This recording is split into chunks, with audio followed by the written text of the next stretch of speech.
Hey everyone, welcome to the test review for our Hamilton Test 303. My name is Rio. I'll be guiding you through the reading and writing section today. So we're going to get through both the first and second module, 27 questions each, total of 54 questions. We're going to start off with question one, module one in just a sec.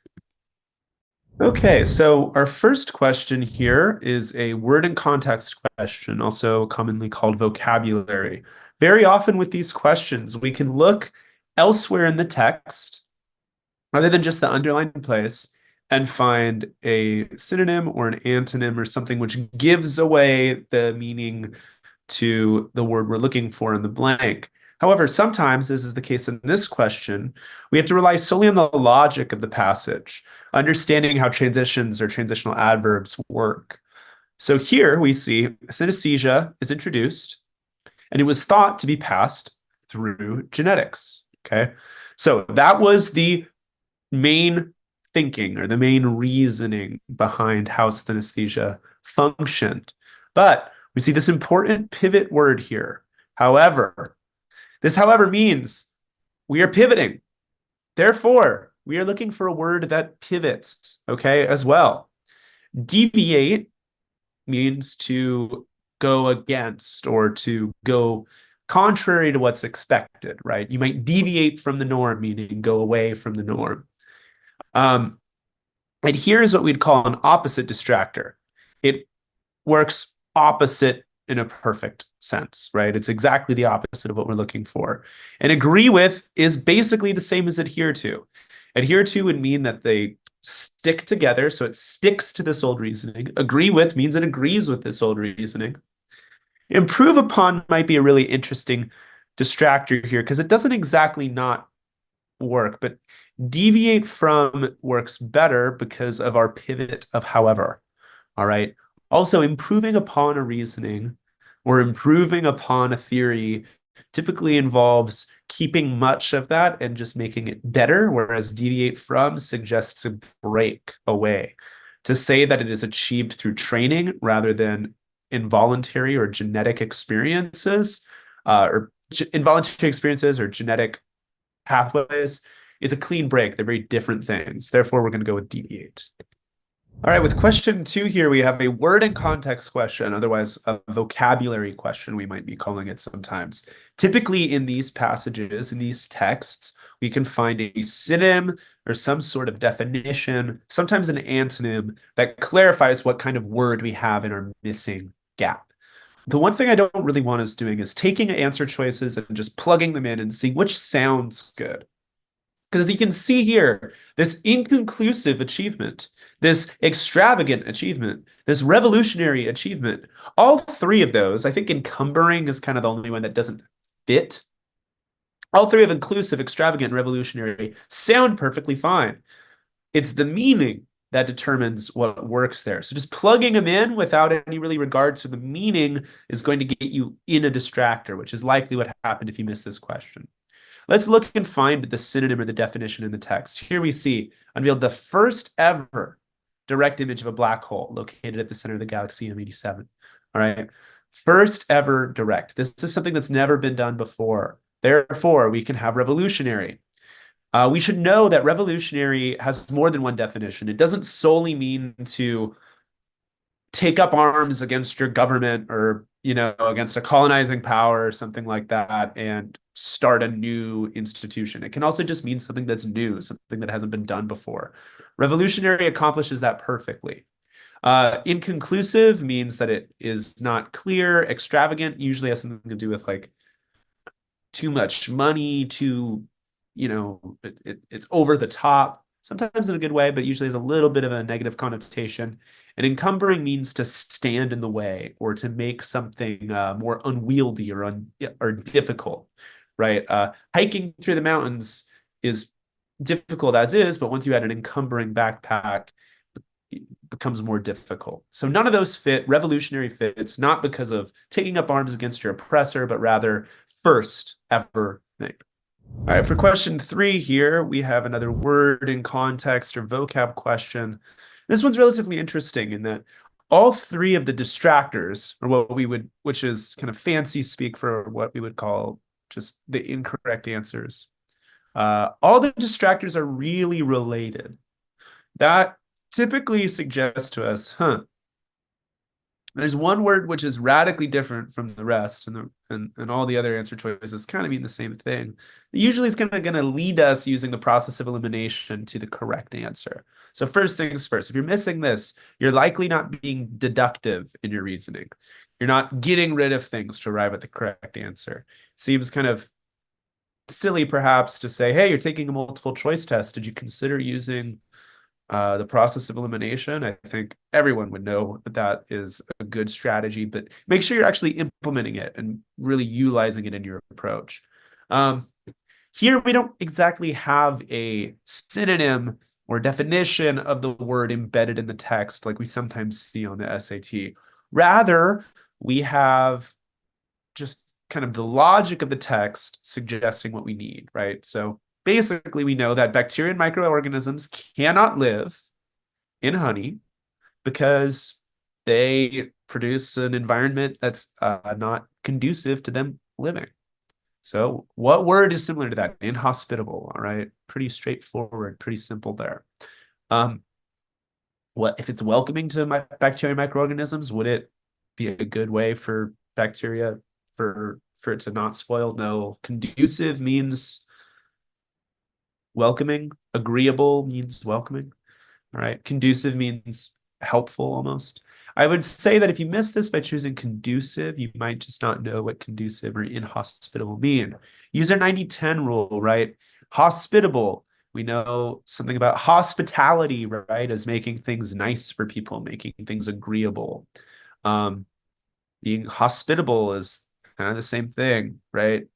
The hospitality industry is about staying places and being welcomed. And hospitable is going to mean the opposite of that. If you don't know what inhospitable means, use those kind of roots and keys to lead you in the right direction. If you're missing this because you don't know what inhospitable or conducive mean, you're also going to want to just study more vocabulary. We have vocab lists for you. Study them. All right, so question 4 here is a really pretty interesting word and context or vocabulary question because it isn't very tricky to see what works, but it is pretty easy, I think, to put in a distractor or a wrong answer in and feel like it makes sense. That's why I don't want us just taking wrong or just taking our answer choices and plugging them in and see if they sound right or see if they kind of work. Because if we're doing that, words like controversy or advancement, they seem good, right? Was a significant advancement in the telemetry data transmitted from the Mars rover. That sounds like it perfectly makes sense, especially if we're not really reading this for context or meaning. This whole thing seems to be a controversy, right? But does that fit here? They discovered a controversy in the data. That doesn't really make sense. Okay. So what is a discrepancy? Discrepancy means that there's some difference between what we should be seeing and what we are seeing, or what we two things are not aligned in a way that makes it wrong, is ultimately what discrepancy means. That's what we see here. They scrutinized every impact, trying to find, trying to make sure that accuracy and reliability were there. Okay. Accuracy and reliability is not what we're looking for. It's not the same. It's not a synonym. We are looking to ensure those things by eliminating the discrepancy. All right. So if you're missing this, likely need to just be studying more vocab, or also making sure you're not just plugging and playing each answer choice.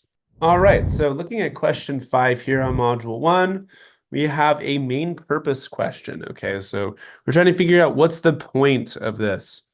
If you miss this question, reading through here, you're probably reading too deeply into some of these inferences, inferring too much, going too far into some of these distractors. So, for example, to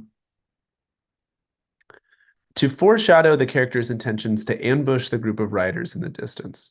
Even though we could perhaps see, yes, there are certain riders off in the distance, and we are watching them.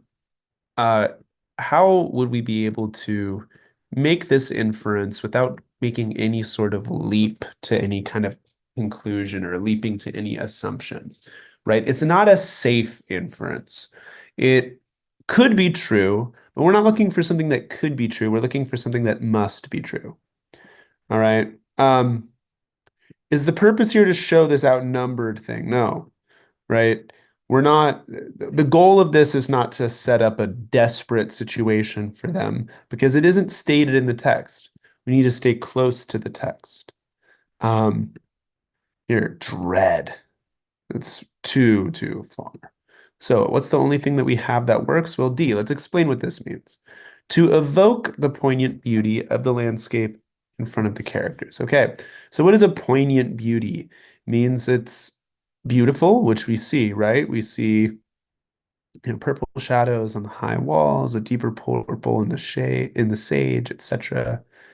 But poignant means it also kind of has an emotional charge to it. It's kind of reflective, right? The sun sank.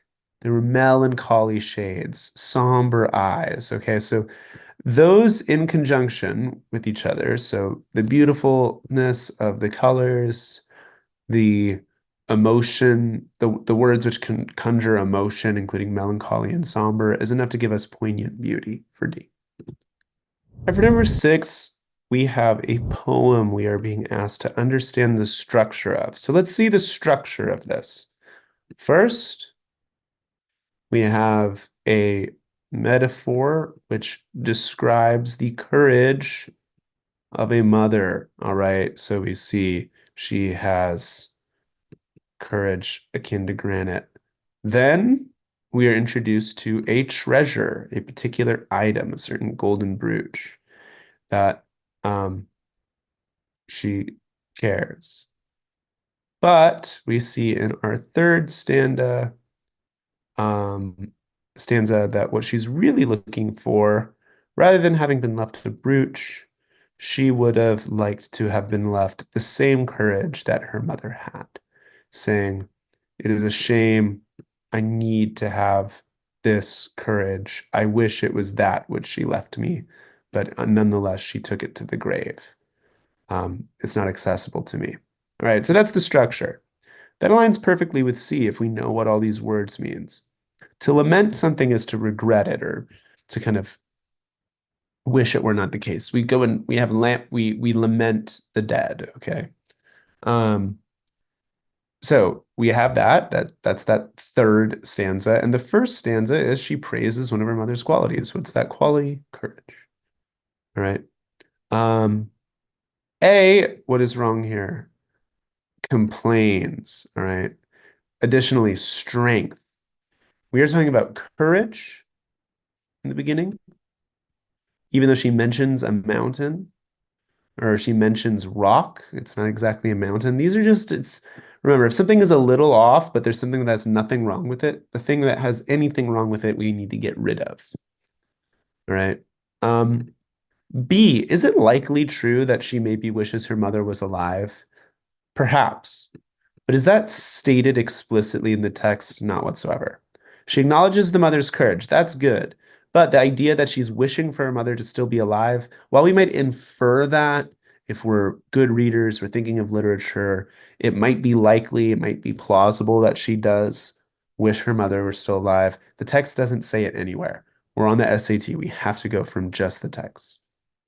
And then finally, it seems that she does treasure this brooch, but is it that she wishes for a different piece of jewelry? No, she wishes she got that courage. So, as such, we can go to C because there's something wrong with A, something wrong with B, something wrong with D, nothing wrong with C. Now for question 7, I think there might be a reason, if you missed this, why you were afraid of the correct answer. It's because this word here, innovation. All right. I think a lot of us might think that innovations are restricted to kind of technology of a new type, right? Innovation is something that, evil enslavers at Apple, sorry if your parents work at Apple, would do, to make our lives quote unquote better. However, innovations are really just things which are new. right? New technologies or new practices, anything that hadn't been done before. The introduction of this cultivation in the glass house, that's an innovation, right? It's something that hadn't been done before. Why do we know it's not? Why do we know it's new? Introduction. Okay. So if innovation is why you were afraid of C, you shouldn't have been. Okay. That's why innovation works. Let's see why everything else is incorrect. Um, does this sentence really talk about the practices of orchid hunters? No, it's talking about orchid production outside of the orchid hunting situation. B, it does provide a bit of a description of the environment of these glass houses, right? We're saying that it looks like they're natural habitats. But in the same way that the analogy that I like to make is this. If we were to ask, what is the purpose of the engine of a car, right? While it is true that an engine produces heat, is that the purpose of an engine, right? No, it's to provide energy to push a car forward. In the same way, the purpose of the wheels aren't to be, wheels you can kind of like push them, they inflate or deflate. But the purpose of the wheel isn't to inflate or deflate, it's to allow a car to roll. Okay. B, while it is true of the passage, is that describing what this sentence is accomplishing for the rest of the text? Not whatsoever, right? Um, we we are talking about developments from orchid hunting to orchid breeding. Finally, is there a conclusion here? No. All right. Um, we might infer, that makes sense, right? Like it makes sense why orchid cultivation became popular, glasshouse population became popular because it could grow things in a controlled environment, but not in the text explicitly. Therefore, the only one we can go with is C. All right, number 8 is a really weird one. If you're missing number 8, I kind of get it. This is a pretty weird one. Strangely, I have a hard time finding this poem online. The Ballad of the Landlord by Langston Hughes, when I look it up, looks different from this. So I'm not sure what's the deal with that exactly, but what's the general gist of this? A tenant is doing things, paying the rent, and then the land and raising grievances, like, oh, my heat isn't working. And the Lord says, well, who cares? Right. And then the tenant says, and my roof is leaking. And the landlord says, well, hey, don't worry about that. When you get too hot, now you get some ice water. You'll be fine.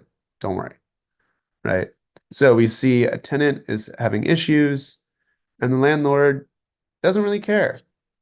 Pretty typical of a situation like this. It's not restricted to 1940. Remains true in many cases. So that perfectly encapsulates the main idea that we see here. Is the landlord refusing to accept a tenant's rent payment? That would never happen ever. Nor does it happen in this text. So not just because it's unlikely, it's not in the text. Is the main idea that the landlord gains a new perspective? Well, we would need to see the landlord having some sort of epiphany. We would need to see the landlord feeling as though, well, maybe I shouldn't charge quite so much so that this guy doesn't have any money left over, right? No, instead, the landlord just simply doesn't care. And D, a tenant is overjoyed they can pay the rent, so the landlord will be able to make repairs. That is a complete opposite distractor. So all we have here is C. All right, so I would say that this is probably one of the more difficult questions on this test here. A cross-text connection question, meaning we are going to be asked something about the relationship between these two texts, all right? So text 1, we have a very important little phrase here. Why do so many sumo wrestlers cheat? Okay. This clarifies that sumo wrestlers cheat. Right. So all this other stuff, sumo is sacrosanct in a way that American sports will never be. Sumo is said to be less about competition than about honor itself. It is a repository of the country's religious, military, and historical emotion, all this stuff. And yet, Sumo wrestlers cheat. Because there are powerful incentives, right? The incentive scheme is intricate and powerful. All of these things, therefore, make them cheat. Right? We need to pick that up from this. The main idea of these two texts is always what we're looking to figure out in a cross-text analysis. All right. Our second passage, we're learning about sumo lifestyle, and we see, sumo is susceptible to violence and corruption. All right.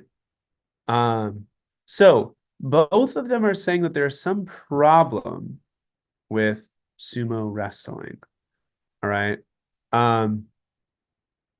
And in fact, they are not as honorable or whatever as we might expect. So, how would the author of text one most likely respond to the sumo mentality presented in text two? Well, it would likely say, so the sumo mentality is that they don't recognize and respect outside authority. There's violence and corruption, right? Corruption is cheating. We know this, right? Corruption and cheating mean the same thing ultimately. But text two says it's solely because, or mainly because of a lack of respect for outside authority that we have this corruption and violence. How would text one say? Well, they might agree or say, sure, okay, it has something to do with that. But what would text one need to add? They would need to add an understanding of the incentive scheme, right? The fact that incentives, these powerful incentives, are what cause the corruption and the cheating within sumo wrestlers, right? Which answer demonstrates this? D. Remember that when we have two texts, they are not always in direct disagreement with each other. They are not always in direct agreement with each other. Oftentimes, the relationship between these two texts is somewhat nuanced. In this case, text one is just saying, by pointing out, right? They're not saying I disagree or like I agree. A lot of us are probably choosing answer choices B or C because we like, ooh, refuting. That's what people do in an argument. Conceding. That's something people do in an argument. But are these parts true whatsoever? No. Right? Those secondary aspects, both of those don't make any sense. Sumo wrestlers are corrupt because of values of honor and respect. That doesn't make any sense, honestly. All right. Now, A, that is plausibly something that text one would say. But when we are asked based on the texts, you can only go through the text. All right. So would text one perhaps say that? Sure. But what does text one actually say? Well, incentives cause corruption. Therefore, D. All right. Question 10. We have a detailed question. Your answer must come from the text. Simply put, none of these are from the text. All right. If you're choosing them, you're not understanding that this is a detailed question asking us to go to the text. All right.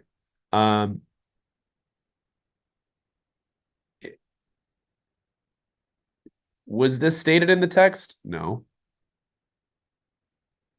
Did the author say that they abandoned hobbies of shooting arrows and singing songs? No. Does the author say that songs are artificial objects that have less significance than nature? No. So why would you choose it? Simply put. All right. A, we see it in the text, right? Shot the arrow, didn't know where it went, but then I found it later. I sang a song, I don't know where it went, but then I found it later in the heart of a friend. They're found in different things, but they are still found.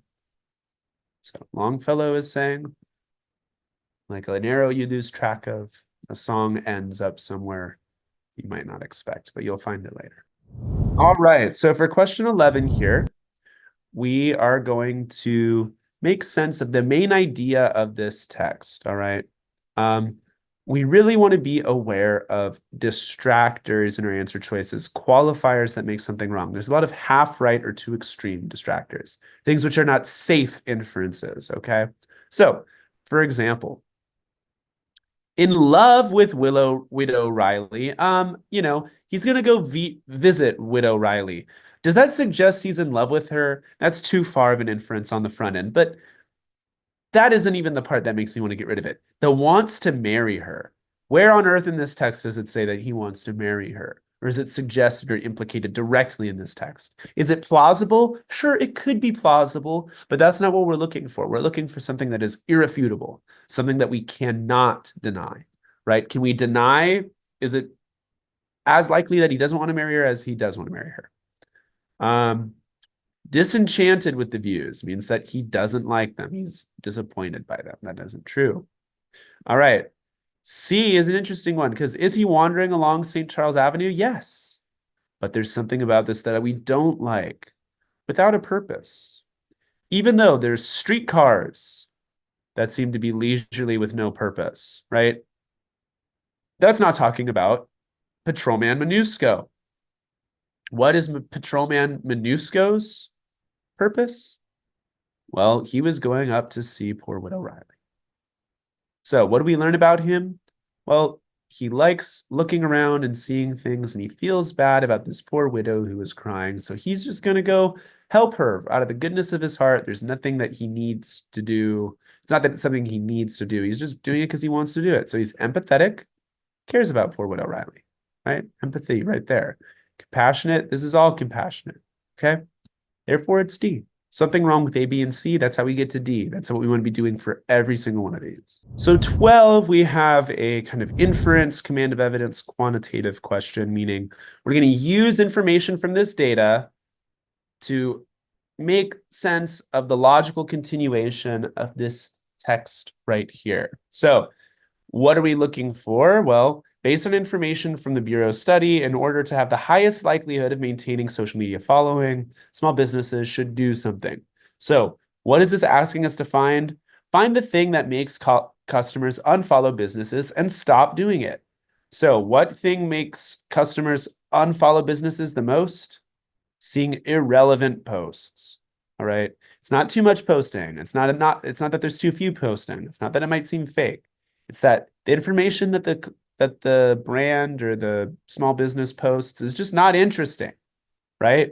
Or not relevant rather to what they're looking for from that business. Therefore, if the worst thing you can do is make information not relevant, you need to start making information that is relevant, like B, ensuring that it's closely connected to products and services. All right. C would be true if posting not enough was the highest, but that isn't. Right. D would be true if too much posting was the worst thing, but that's not true. And A, if we're combining entertaining and realistic, we still get lower than 31%. Therefore, we've got B. All right, 13 is a tricky question, but it's a really good one. This is exactly the kind of question we need to be doing well with on the SAT. All right, why? Because we are talking about Smith and Peterson's hypothesis. That's the only thing that's of concern to us in this question. What is their hypothesis? That the reintroduction of Canis lupus in the Yellowstone area would trigger a trophic cascade, which is a phenomenon where changes in the abundance and behavior of species leads to indirect effects on species at other levels. All right. So this is their hypothesis. All right. Reduction in elk would allow vegetation to recover. So what we need to see is that the introduction of wolves led to a recovery of vegetation because of impacts on elk. We need to prove that hypothesis. All right. A is a super compelling distractor, but does it have anything to do with the hypothesis directly discussed in the text? No, it doesn't. Now, A would be a great reason as for why they maybe started the Yellowstone Wolf Project, right? It would be a good reasoning to maybe attempt something like this. It might be support for why they decided their hypothesis would potentially exist. Remember, before hypotheses are observations. Maybe this would be the observation.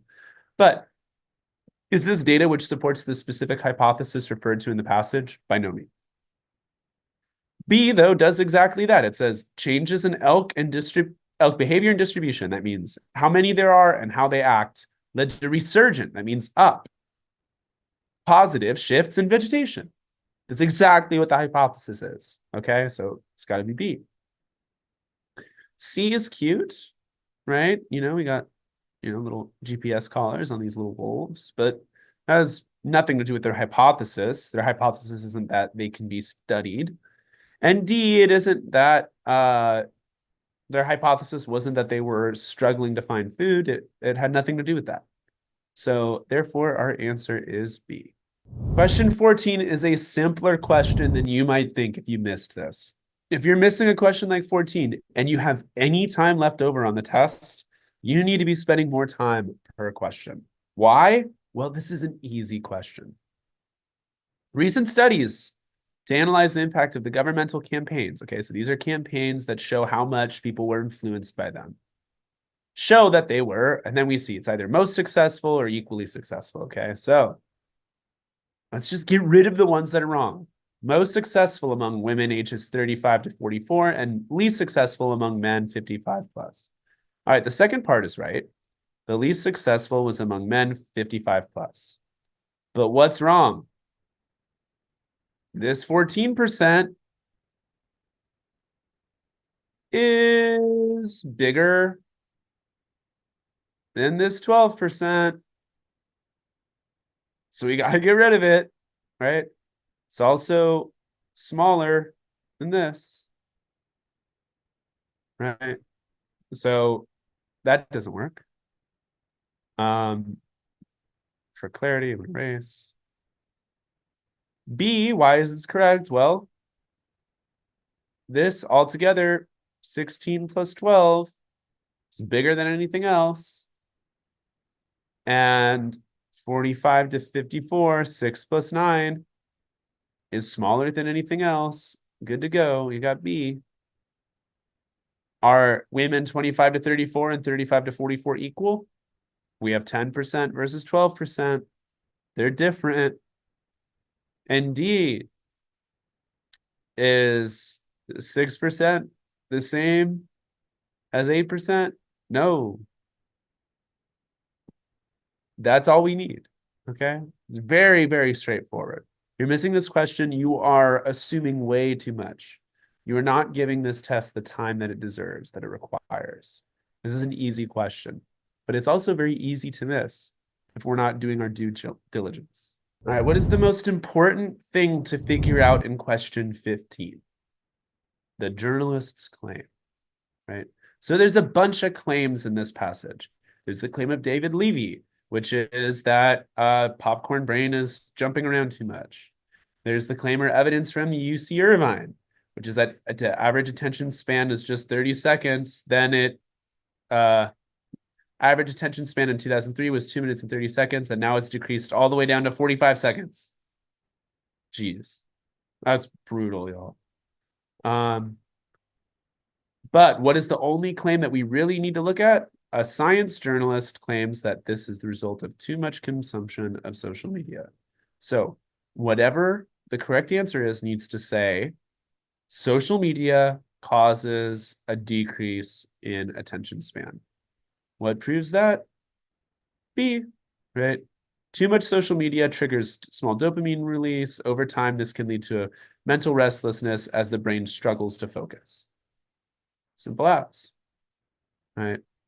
This might explain why we are on it too much, but it doesn't say how it leads to a shorter attention span.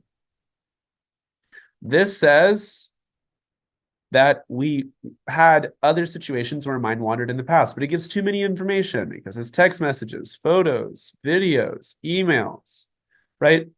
Social media is just one of the elements here.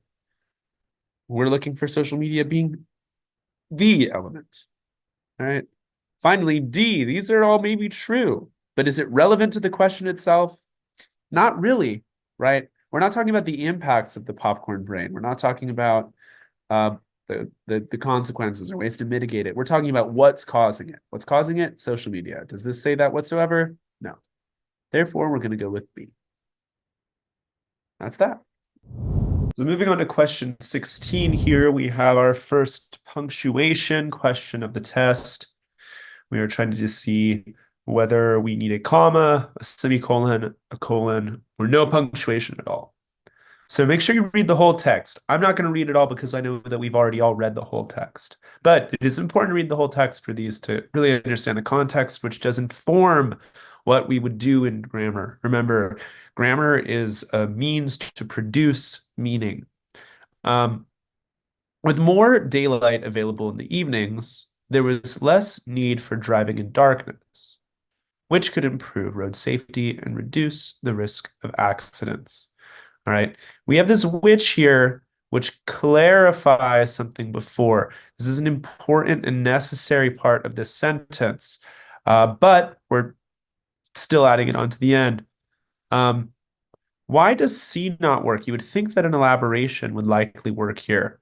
It doesn't work because it doesn't clarify, because we actually need this. Okay. Remember, with elaborations, you're tacking things on that a sentence doesn't need but might like. But we need this because this sentence is clarifying this previous sentence coming before. Okay. It's providing meaning there. So it's a necessary thing. That's why we go with A.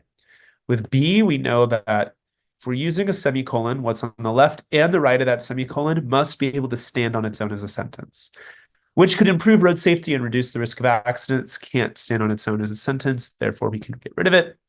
And then finally, D is a run-on in this instance because of the which. That is how we arrive to A for this question. All right, 17 is a little bit of a tricky one. I can understand if you're missing it, choosing one of these past tense words, okay? C or D don't work, but I understand why you might think they work. We're talking about something old, right? The Roman Forum in ancient Rome, that might lead us to think we're in the past tense. But look at the tense of other things, okay? Visiting, present tense. The city's rich in history and influence. These are contemporary things. These ruins, though they are ruins, and though they were once grand, they still stand, right? They are still there. So we have to use the present tense stand because notice we have all present tense in the rest of the text. So if you're missing this, you are likely not reading enough of the context of the text in order to actually determine what the tense should be. You're likely just seeing the topic and thinking, oh, we're talking about the past. Once grand temples, that means we're in the past and looking to say something in the past tense. Make sure you really read the whole text if you're missing a question like this. We use the present tense to refer to things that are in the present, even if they were once in the past. I am Rio. That is my name. I once was Rio, but I still am Rio because I'm still around today. So we use the present tense to talk about me. Right, 18 here is a really quite tricky, very effective, strong question. All right. Why is this question difficult? Well, it's because we have what we typically see as a transition, therefore. And commonly, when we see transitions, we see it in the form of semicolon, comma, or within a pair of commas, or after a period. Okay? But those common conventions are determined by the situation that these words come up in. In this instance, therefore is not transitioning between distinct clauses. Rather, it is working as almost a because. It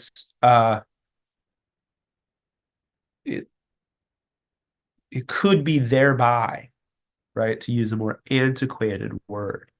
It isn't functioning like therefore typically does, which transitions between two separate clauses.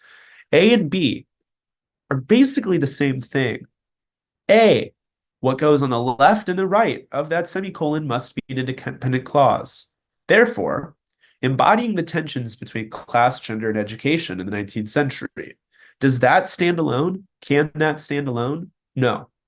Same with B. Can that stand alone?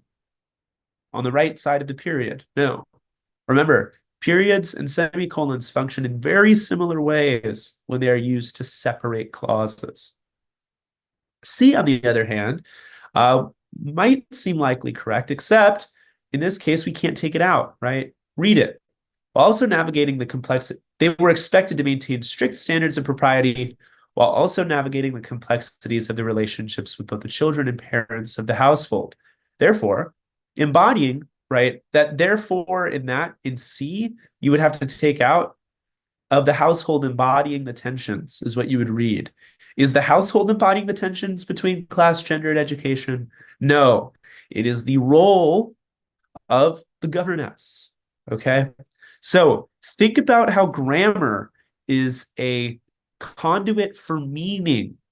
Okay. You need to know what the sentence is trying to say in order to know how the punctuation or the grammar functions in the sentence. You don't want to just assume that, every time I see a word like therefore, it's going to come after a semicolon and come before a comma. I know this. I've seen this before. That happens most of the time, but that's not universal. Okay. You have to really understand the context and meaning in every particular circumstance. Here, circumstances demand D. All right, 19 is a tough question because people is a plural word without an S. Remember, people is the plural form of person. There's one person, there are two people. Okay. So apostrophe S, we often think, when something is plural, we put S apostrophe, like we see in C. No, we don't do that when something is plural.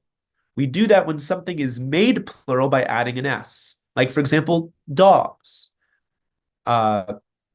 One dog wags its tail, right? This is the one dog's tail versus all of the dogs wag their tails. These are the 10 dogs' tails. The second dogs is D-O-G-S apostrophe. Why? Because S makes dog plural. Okay? So we need to distinguish between dogs, D-O-G apostrophe S, which is the singular possessive, and dogs, D-O-G-S apostrophe, which is the plural possessive. That's the only reason why the apostrophe comes after the S when things are plural possessive, is because it distinguishes between the otherwise indistinguishable singular possessive form of that word. So with people, the singular possessive form of that word is impossible. The singular possessive form of the word people is a different word. It's person, right? This person's bag is now mine because I stole it. Haha. Okay. That's how we see person in the singular possessive form. Therefore, people's, the plural possessive form of this word, doesn't need the apostrophe to come after the S. That's why it would just be B. Okay. We only put an apostrophe after the S with the plural possessive if the S is also making the word plural. If the S doesn't make the word plural, like in people, in this instance, we don't need it. All right, to come after the S. D, people's is, that would maybe if if someone's last name was people, but that's not what we have here. So that's why we can arrive to B. If you're having any confusion with that, I'd suggest you look back at any of this content you've seen from week 1, if you're in the summer or you're in the target, or ask your tutor to really focus with you on that.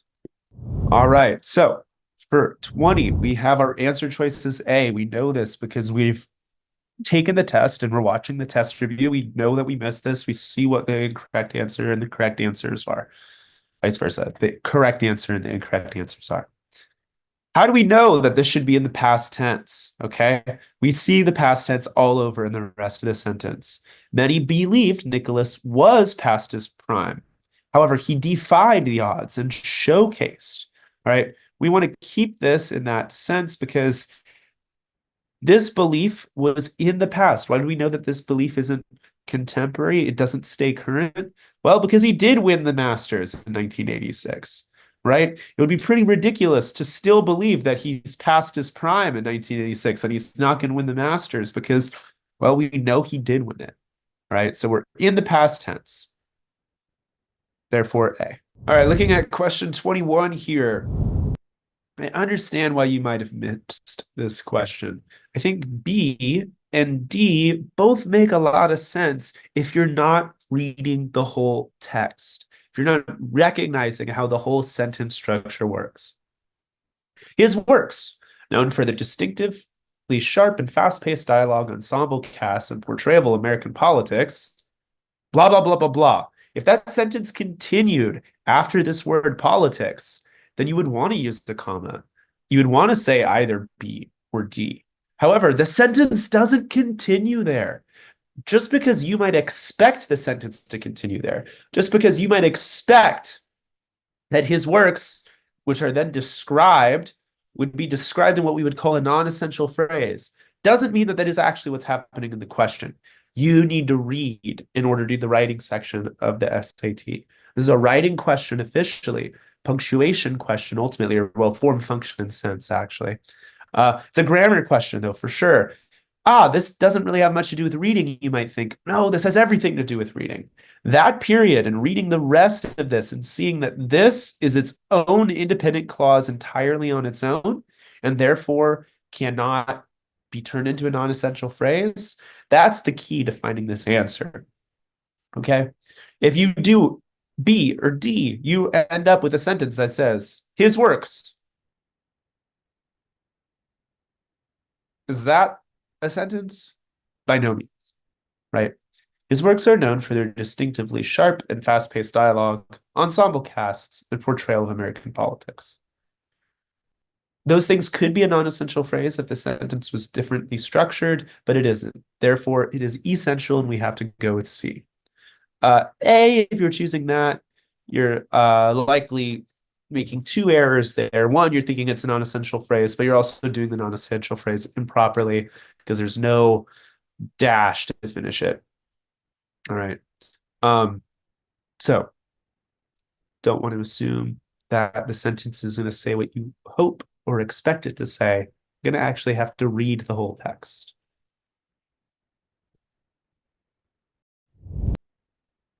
All right, here on question 22, we're talking about the world famous Tennessee fainting goats. Epic topic to have here. Love it a lot. So ultimately, we have a lot of answer choices or distractors that are wrong that almost could work. Okay, but they don't work. We don't want to see in answer choices what we want them to be.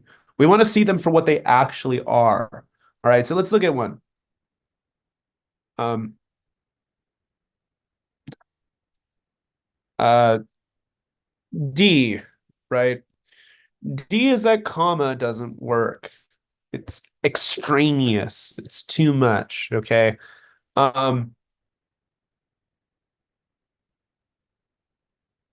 This often resulting in the goats collapsing into their sides for a few seconds to a minute. Can that stand on its own as an independent clause? C? No, right? Because of resulting. And let's just, D, there might be a little bit. It's like, well, is it results resulting? Let's just imagine it just says results, okay? This often results. That is suggesting we have an independent clause, but we cannot connect independent clauses with just a comma, all right? However, with B, well, if we had an independent clause, couldn't we use a semicolon? Well, without the this often results, often resulting in the goats collapsing onto their sides for a second to a minute, that is not an independent clause. So therefore, a semicolon doesn't work. We have an independent clause with a dependent clause coming after attached to it. Sometimes we can do without a comma in this situation, but in this case, we're using one, which is totally fine as well. This A is the only one which works in this scenario. It's the only thing that is effective. Though these other ones are really close, A is the only thing that works. Therefore, we're going to go with it. All right, so 23, we have our first transition question on Module 1 of Test 303. In transitions questions, we really need to understand the logic of the passage. We need to understand what must come next. What is the relationship between the two things that are being transitioned? All right. In this case, you're getting a list ultimately of what the meaning and value of kintsugi, which is this Japanese art of accentuating cracks in pottery with gold. What makes kintsugi interesting, right, or cool? Okay, so we're building. We want to make sure we're using a building transition. Therefore does that, right? Therefore, I'm sorry, therefore doesn't do that. Furthermore does that, okay? Therefore is when we prove something, right? That would mean that the sentence before must be proven by the next sentence, okay? So does this sentence get proven by this sentence? No, not whatsoever, right? However, is when we pivot from two different topics. When we say, while A might be true, this next thing makes A true but irrelevant, right? Or something like that. We're pivoting to kind of contrast with previous information. Is the second sentence contrasting with the sentence that comes first? No, it just builds or adds to the same idea. Then kind of sometimes can function as a thus, right? Or therefore, but also sometimes it can function as like a sequential thing. First do this, then do that. Neither of those work here. Furthermore is just a building one, right? We're just building on what comes before, increasing this list. Therefore, we would say furthermore.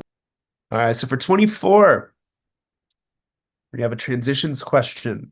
We need to make sense of what is the relationship between the two units of information on either side, left and right, of this word. Okay, so our sentence before this is that while he had an aptitude for music, he initially worked as a civil servant. Then we see he did eventually devote himself to music composition entirely. Okay, so we have a little bit of a contrast here. We're basically saying while he displayed an early aptitude and began lessons at 5, he initially worked as something else, but we're looking for something like but he did eventually become fully devoted to music and became a great, great composer. All right. So what's similar to but here? What are we looking for? Nonetheless, right? Nonetheless means exactly what we want. As a result, and therefore, are very similar words. So when we see these functioning in the exact same way, it's a good sign to us that maybe neither of those are going to work here, because if we can't distinguish between them, how on earth could we choose one of them for an answer and know that the other is incorrect? Likewise is a pretty compelling distractor, but here's why it's wrong. Likewise means it's kind of the building on the thing that came before, the same thing, right? However, in this case, we have a pivot. Therefore, we have to go with A. Okay, so for question 25 here, we have a final transitions question for this first module of 303. Colorology is what we're discussing, all right? So we want to understand what is this next unit, this unit here, doing in relation to the units which came previously, before that bracket, all right? So previous units are talking about colorology in the far ancient past, right? And then a little bit of a description of colorology. This sentence is really transitioning from back here. Even though it's not the unit immediately before it, it is the unit that is transitioning from. Consequently would mean that what's coming next proves or is a consequence of what came before, right? Does that make sense? Consequently, colorology gained popularity because because orange is associated with creativity and blue is promoting relaxation. That doesn't make any sense.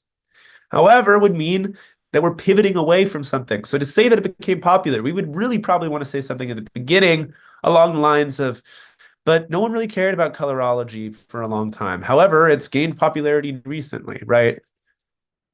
That's not what we have. We have something saying that it's very long-standing. Because of this, and consequently, mean practically the same thing. So the only one which doesn't not work, only one which could work, is B, in modern times, transitioning from this ancient idea, right? Remember to be deductive in your reasoning, finding what makes an answer choice wrong and getting rid of it rather than just looking for one that you think sounds good. If you're just looking for what sounds good, you're going to run into traps. All right, so for 26 here, we have a rhetorical synthesis question. With these rhetorical synthesis questions, if you're low on time, or you really are, struggling with these questions, I think that this question type, unlike every other question on the test, is one where you can look at the question first. All right. Because a lot of this information is generally, to use an SAT word, superfluous, right? You might think, I'm supposed to summarize everything here. Nah, that's not what the SAT is having you do. Really, they're trying to have you learn how to get rid of what you don't need. All right. So what are we really looking for? I'm going to highlight what our most important stuff is. We want to emphasize the difference between the use of condensed milk and evaporated milk in food preparation, right?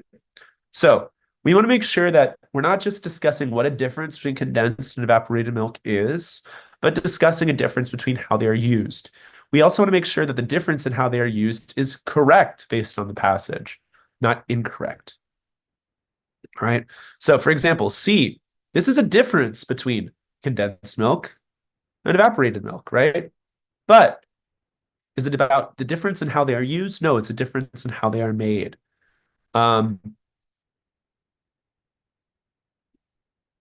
B talks about a difference between the two of them and talks about a little bit of the use, kind of condensed milk. But does it talk about both?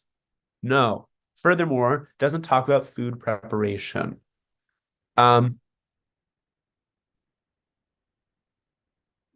A, interesting, right? This is all correct. We want to use them for evaporated milk when a dish calls for a more neutral taste. That's perfect, right? But while condensed milk should be used when a dish requires a substitute for fresh milk, no, that is an opposite distractor, right? That's what is for evaporated milk. Condensed milk is when we want something that is really sweet. Okay, so A doesn't work, even though it might seem like it's doing all the tasks, it's using the notes improperly. So A is the only one, or D is the only one that's left. Let's make sure it works. Condensed milk, high sugar content. Okay, we see that right here. And then evaporated milk, not eaten immediately. Right there. That's everything we need. Therefore, D. All right, so for 27, this is a rhetorical synthesis question. With this question type, it's the one question type I would ever say this for. It seems like it makes sense to look at the question before we really read the text. In this case, we want to describe Ice Watch to an audience unfamiliar with Olafur Eliasson. Okay, what does that mean? We need to introduce Olafur and we need to describe the art. So let's look at the notes. Let's see. Here is an introduction to Olafur. We're going to need something like this in there. All right. Finally, we hear Ice Watch. Okay, we want to describe it. So it's large blocks of ice melting. All right. So something which says Olafur is a Danish Icelandic artist exploring environment who made something where you had to watch ice melt. All right. So let's get rid of some first. A only does the second part or the first part. It describes, well, it doesn't even describe Ice Watch. It describes in real life. Okay. Wrong one. Okay. B, we get a little bit of an introduction to Olafur, but we don't get any description of Ice Watch. Finally, C, we get a good description of Ice Watch, but do we get an introduction to Olafur? No. Therefore, D is the only answer choice which combines all elements that we need for this answer choice to be correct. With that, that brings us to the end of Module 1. All right, moving on to Module 2 here for Test 303, going back to the beginning with some word and context questions. So number 1, we have a word and context question. Very often, we are looking for something like a synonym or a definition embedded in the text, but sometimes we don't really have that. In this case, we're really just working from logic, all right? So learn a little bit about cane toads being introduced to Australia. Some of you may have seen videos in like a biology class of Australians running them over with cars. Ultimately, we're learning that cane toads have spread rapidly because for some reason, right? So they have few natural predators. So logically, their toxic skin makes them something to many native predators. We want to see that they are undesirable to native predators in Australia because they have few natural predators there and they are competing with other species because they are not being predated upon. So you want something that says not desirable. What do we have here? Unpalatable. Okay. We have palate, which ultimately means kind of like taste or flavor. Um, and it's unpalatable, simply meaning it's not eatable or not able to be like enjoyed. Um, all of these other ones all mean practically the same thing. We should probably arrive to B regardless of whether we know what unpalatable means or not. If you're not getting B as this answer choice here, I'm assuming you might be a little nervous about selecting a word that you don't know, even if you can tell that all other answer choices don't make sense. Delectable, meaning delicious. Appetizing, meaning makes you hungry, kind of delicious. Appealing, meaning, I mean, it's appealing. We should just know what that means. If you know what all those means, but you don't know what unpalatable means, and you're afraid of choosing a word that you don't know, if you can get rid of every answer choice, you can still confidently choose the correct answer choice, right? So make sure you're being deductive here. It's the best way to approach questions on the SAT. Moving on to question 2, another word and context question here on module 2. We need to understand that sometimes we need the what we would call vernacular understanding or colloquial understanding, idiomatic understanding of a word in order to get a question correct in the word and context. We see this here with 2. All of these words mean similar things.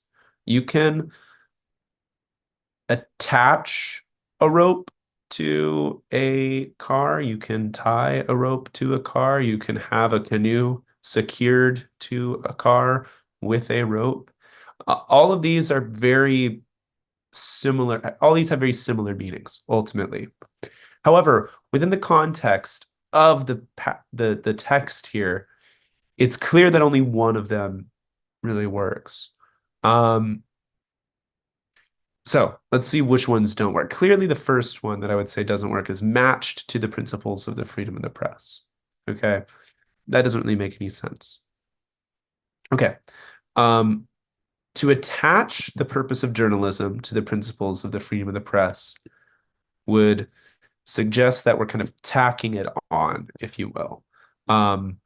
It's almost like an addendum, when really we're trying to say that these are inextricably linked, right? They are integral to one another. So we can get rid of attached. Secured to the principles of freedom doesn't work as well as tied. What is tied suggesting here? It's just meaning linked. All right. All of these other words have additional kind of connotations or colloquial, idiomatic understandings or meanings that go beyond all we're looking for here, which is just to mean connected, right? The purpose of journalism has been linked to the principles of freedom of the press and the role of the media in fostering democratic governance. So that's why we result with A. All right, so for question 3 here, we're really going to need to look at the context of the text in order to get this word in context question correct. So we see in this first sentence that there's a recent rule requiring 20 minutes of recess. And then we see similarly, Atlanta is considering something. All right, so what is Atlanta considering? Well, it is considering something about withholding recess from students for disciplinary purposes. So we're talking about guaranteeing recess to students. It would make sense that prohibiting withholding recess would mean the same thing. So you might be stuck on the idea that mandated is like the synonym you're looking for. But based on the context here, we're looking to kind of use a negative word to allow the positive thing to happen, meaning we are going to prohibit the withholding of recess in order to mandate a certain amount of daily recess for elementary students. All right. To abstain doesn't make any sense here, right? It doesn't fit the way the words are grammatically constructed, nor does it have the right meaning. To abstain means to not, it typically just means to like not participate or not vote. So it would work maybe if, teachers cannot abstain from recess, but that doesn't even really work there either. Shield and protect mean very similar things here, and in both instances, it's kind of the opposite of what we're looking for. So that's why we resolve to prohibit. Question 4 here on module 2 of 303. We have another word and context question. We're looking for synonyms, for definitions, for logic that connects us to the meaning here. So we have the fact that there are many negative impacts from online shopping, and yet there are these things that are happening which might help these negative impacts, right? Or help, I don't want to use the word, but help mitigate these negative impacts, okay? If you've been studying your vocabulary or you've done much reading in your life, mitigate is the perfect word here, right? The definition of mitigate is ultimately to kind of constrain negative impacts, right? It's exactly what we have here. We have some opposite distractors, okay? Now, escalate. Do we want to escalate these negative impacts, make them worse? No. Do we want to prolong, meaning make them last longer? No. The only one that might make sense here is reinforce, in that, we're trying to like reinforce them, like maybe that you could see that as like being undo them somehow, but reinforce in fact means to make stronger. So that also, it's basically the same thing as escalate, and that doesn't work. So therefore, we're going with mitigate. All right, so mitigate is our correct answer for number 4. All right, so number 5, we've got another word in context, the next to last on this test. This one, we have some really good distractors. So if you're missing 5, you're likely just not understanding the very particular nuances that distinguish certain answers from one another. This is a very tough one, in my opinion, even though all the words are not very difficult to know. Space, like the internet before the dot-com boom of the 1990s, was originally a government-run enterprise. Okay, so here, logically, we are seeing that this means the internet is no longer a government-run enterprise. After the 1990s, it became not a government-run thing. Many believe that commercial spaceflight is, I'm going to use my own word here, gonna have its own dot-com moment in the near future. All right. I don't want us just taking our answer choices and plugging them into that missing place, because I think that really sets us up to traps where the distractor sounds good, but it doesn't mean exactly what we want. It's going to have its own dot-com moment in the future. All right. A word like predisposed. Okay. Spaceflight is predisposed to have its own dot-com moment in the future. That sounds pretty good. But does predisposed mean going to? No, predisposed means that it already has certain conditions that lend it to something, right? Tall people are predisposed to talent in basketball, right? If members of your family have had cancer, you are likely predisposed to having those same genetic conditions, okay? It means something innate. Nowhere in here suggests that space is innately supposed to be privately run, okay? That's why we can eliminate predisposed. Determined, that would mean that there's a certain will on the behalf of space flight to be commercial. that there's a will of commercial spaceflight to have its own .com moment. That doesn't either make sense. We're not having the will here. We're basically saying that it's bound to happen. It's qualified. Uh, we're not using the form of qualified that we often talk about here at Hamilton in this case. I think this probably just means like it meets certain qualifications. Um, that sounds really great, but then we read the rest and we see that it's not talking about these qualifications. It means poised. Okay. The one meaning that you might know of poised is like cool and calm and collected in difficult situations, right? You might hear that like Tom Brady had the poise of a championship quarterback, right? Meaning that no situation fazed him. But that's not the only definition of poised. Poised can also mean liable or likely to happen, or it's about to happen. It's imminent. Okay, that's perfect. Imminent is the perfect word we're looking for here, and poised means that perfectly in this instance. Therefore, A is the best answer choice among among a bunch of answer choices that work pretty well. That's a tough one. Okay, if you miss this, these are all vocab words, right? Qualified is certainly one. Predisposed is certainly one. Poised is certainly one. I don't know if we have determined in there. I think we kind of know that one, but study your vocab if you're missing a question like this, because even if you are good at, questions like these ones where it's pretty easy to see all of these mean the same thing and the only one that's different is the only one that fits. Understanding the nuanced differences between all of these answer choices is what separates our 1500 plus or 1550 plus students from those who are not meeting quite that threshold because the fine margins of difficult questions. All right, question 6, our final word and context question here on test 303. This is a great indicator if you're missing this question that you want to study some vocab, you want to study our vocab lists. To coin a phrase is a very famous idiomatic expression, a colloquialism, something that people commonly say, or at least commonly said at one point in time. Many of these other words, if you squint, they sound like they work, right?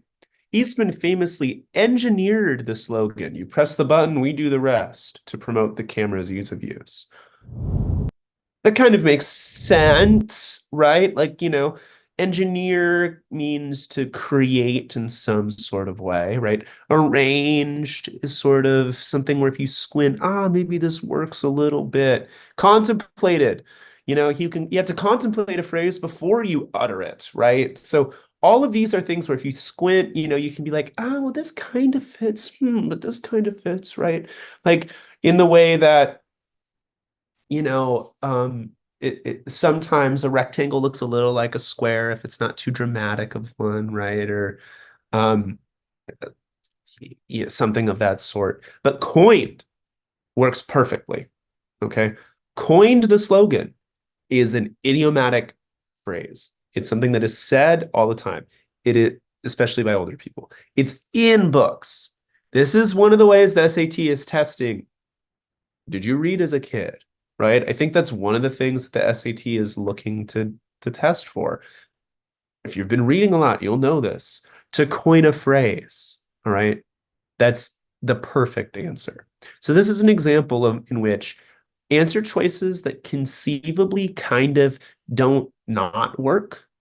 Okay, they don't work exactly, but they don't not work either, are inferior to a perfectly functioning idiomatic phrase, which is B.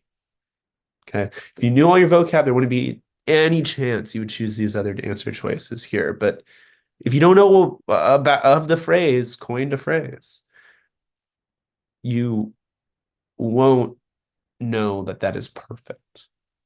If you've been in our summer program or worked with any of us in tutoring, we might have talked a little bit about how affect with an A or effect with an A can mean, to impact something, but it also can mean to affect a certain persona or accent, right? That's one where if you know that secondary definition and you see it in a question, you know it works. Same with coined, okay? Study vocab, you'll get better at questions like this. Read, you'll get better at questions like this. There's no strategy that's going to overcome you not knowing that word, simply put. And that gets us to the end of the word and context here. All right, so question 7 here on module 2 of test 303, we have a purpose question. All right, so text structure and purpose. So we are asking about what does this underlined sentence do for the text as a whole? Remember, we cannot consider this sentence in a vacuum. We do not want to be looking at this sentence and see, what is this sentence saying? That determines its function. Remember, you don't, though a car engine produces heat, right? You cannot really know the real function of a vehicle engine, of a car engine, without looking at it within the context of a car, right? It would be kind of ridiculous to say, oh, the main function, the main purpose of a engine is to produce heat. Well, really, it's to provide energy to create locomotion, right? To send something forward. That's what we're looking for here. All right. So,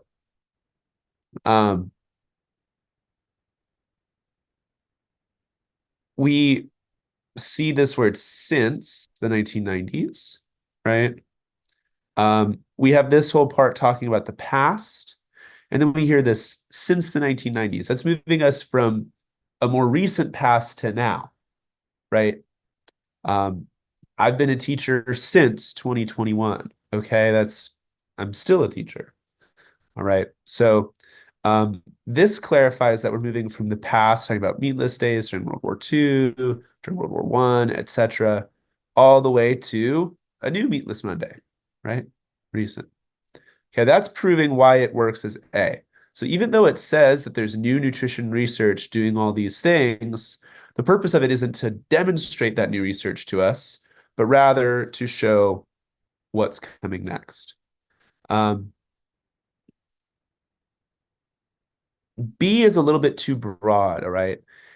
Yes, public health policies in our late 20th century, the 1990s, maybe were impacted by how we already had public health policies during World War I and during World War II.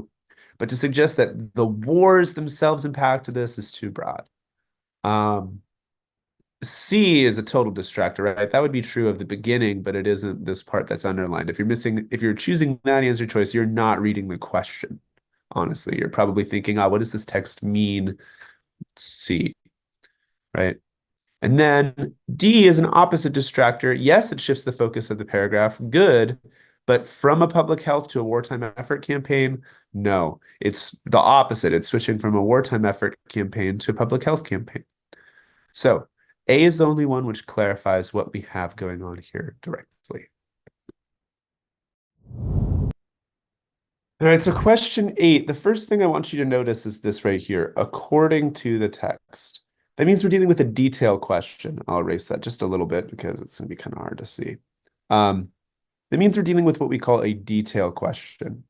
All right. Whatever our answer choice is should come pretty directly from the text. But we have a classic distractor on detail questions, which are what we would call recycled language distractors. That is, wrong answer choices which use some information from the text to answer the question, though that information from the text doesn't actually answer the question. It's ultimately irrelevant to what we're actually asking. So according to the text, we want to see, how did we conclude a predatory nature was in velociraptors? All right. So A, notice it's true that they uncovered these things in 1922, right?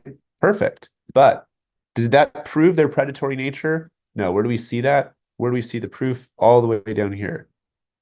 The fighting dinosaurs. All right. So all these things, A, B, D, all of these are true of the passage. But for example, it's a baggage to think, high intelligence is correlated with predation, right? Well, yeah, but what does the passage say? According to the text, is associated with predation. Only C, the fact that they were fighting each other. Okay. That they don't qualify what kind of interaction it is doesn't make this wrong. Okay. Just to say that there was an interaction, you're like, well, wasn't it a fight? Well, a fight is an interaction. So therefore, we can resolve to C in order to answer 8. All right, so for question 9, we have what we would call a command of evidence question, okay? We are seeing what would weaken or support or what have you to something from the passage. So when we read this, which finding, if true, would most directly weaken the student's hypothesis? What is our most important thing to identify in the text? The student's hypothesis, okay? So what is the student's hypothesis?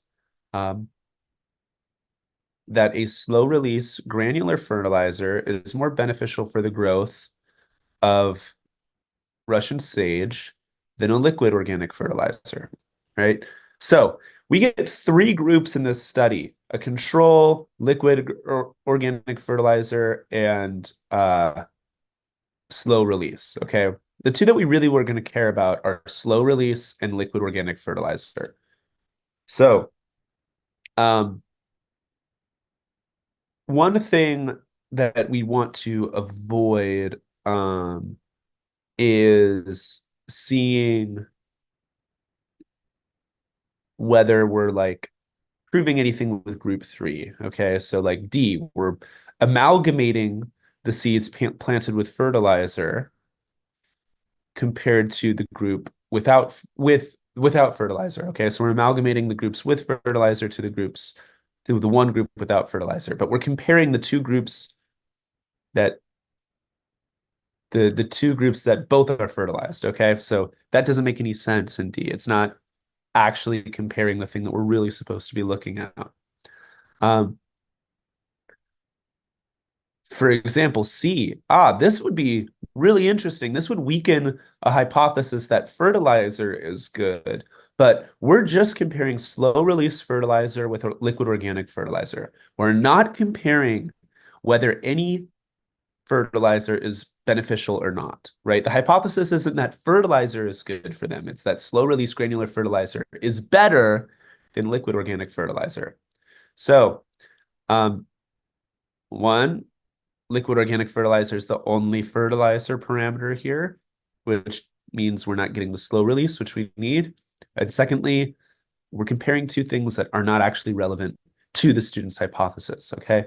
If you chose C, you're kind of being smart. You're going, the student's hypothesis likely, but is something to do with, fertilizer is good for them, but you're not being rigorous. You're not being methodical if you're choosing C. And then A is an opposite distractor. If you did not read the word weaken, you will likely choose A because A supports, right? So what would weaken it? That those planted with liquid fertilizer were significantly shorter, or no, those planted with liquid fertilizer were significantly taller than those planted with slow release granular fertilizer, aka the exact opposite of what her hypothesis said. So therefore, our answer is B. All right, so question 10 is a crazy one. It's a weird one for sure by kind of we're seeing a weird poetry sort of thing by Luminary Keats. That's not his first name, Luminary. He's the Luminary, John Keats. So we have Calidore, this boy who is gobsmacked by hearing all of the knights he so looks up to, and he admires and looks up to them. So we're looking for something that shows that he admires and looks up to them. Okay. So if you're having a hard time translating these, let's read them. Okay. Amid the pages and the torches glare. All right. Pages are not pages of a book. These are like kind of like the proteges of these knights. There's Sir Knight patting the flowing hair of his proud horse's mane. A man of elegance and statue tall. Okay. So maybe you could say he's looking up to knights in this example. You can probably imagine him literally looking up at the knight. But do we see any admiration, right? Do we see him saying like, oh, this is an example to me? No. All right. Now we hear the boat ride. Okay, so young Calidore is paddling over the lake, his spirit eager and awake to feel the beauty of a silent eve, which seemed loath, full loath, this happy world to leave. All right, this has nothing to do with knights. We don't see really anything to do with knights here. So if you're choosing that one, you probably are just reading it, not understanding it, and just moving on.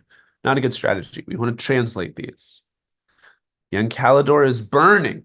All right. Burning here doesn't mean he's literally on fire. It means he's got a deep desire within him to hear of knightly deeds, all right, things done by knights, and gallant spurning of all unworthiness. Okay. So gallantly putting aside anything that is unworthy, and how the strong arm kept off dismay, terror, and alarm. All right. He really wants to hear about the knights doing the things that he so admires, keeping all of the bad things away from the country, and committing to just and ideal thoughts and actions. Okay, so we see admiration, what he wants to do, what he wants to be, and looking up to, or we see admiration, what they're doing, what they're saving, what they're protecting, his appreciation for that. And we see him looking up to them, right? Saying he wants to be like them. He wants to embody these knightly deeds. Whereas D,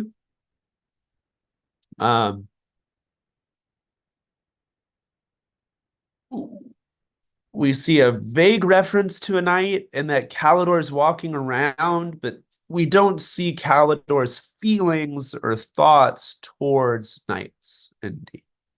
So, in my opinion, all of these answer choices that are wrong are pretty clearly not really related to what the question is asking. But it can be hard to translate this older, more antiquated form of English. It's not Old English, though, certainly. It's not Beowulf, or I don't even know if Beowulf is Old English. That might be Middle English. I'm not an expert. This older form of English can be hard to translate. Okay. Take some time with it, though, and you'll see it makes more sense than you might expect, especially if you avoid coming into it with the closed-minded perspective of there's no way I'm going to know what this means. All right. The SAT is hoping that you do that. Do not do what the SAT, the College Board, wants you to do. Okay.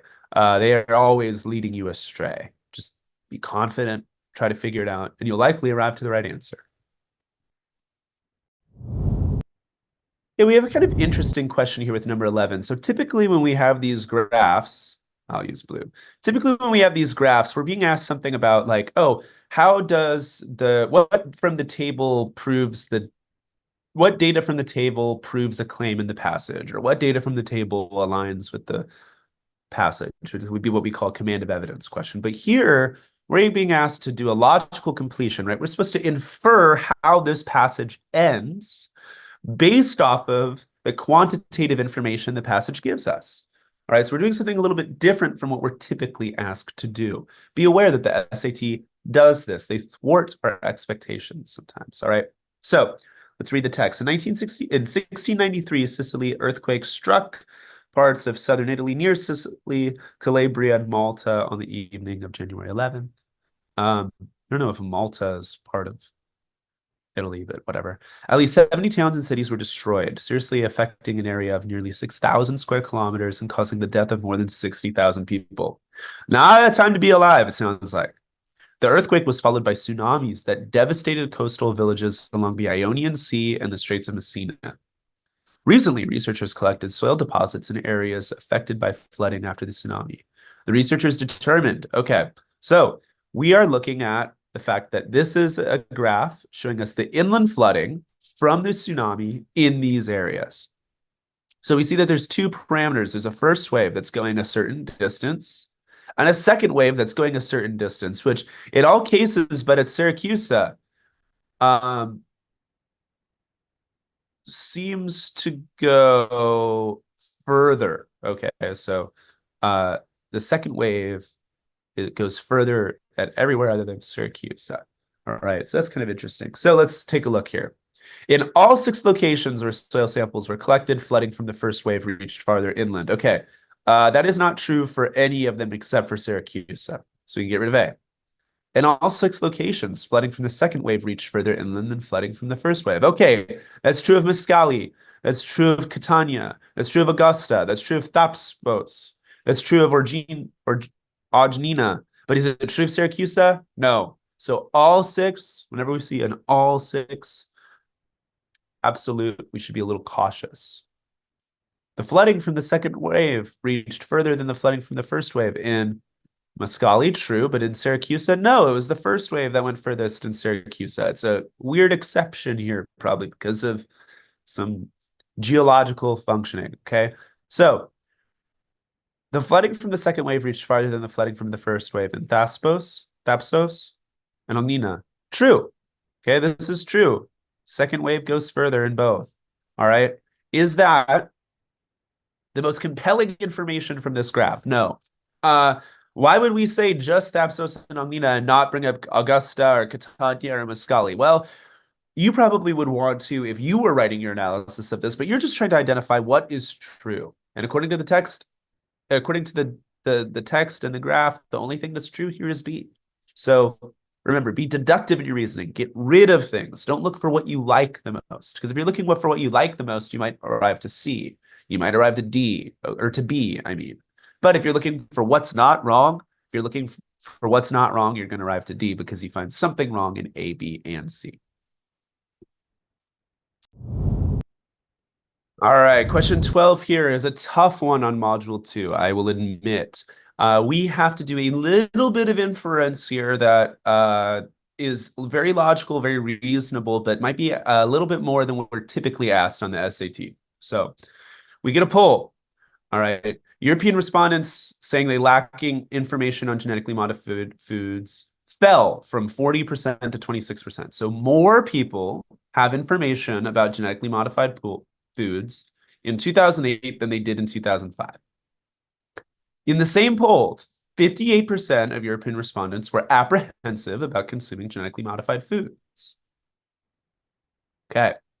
And some percentage were in favor and some percentage were in favor of genetically modified foods, which is either an increase from 2005 or a decrease from 2005. So we are trying to see, how do we know whether this is going up, going down, or not changing, or what have you? How do we know what this should say logically?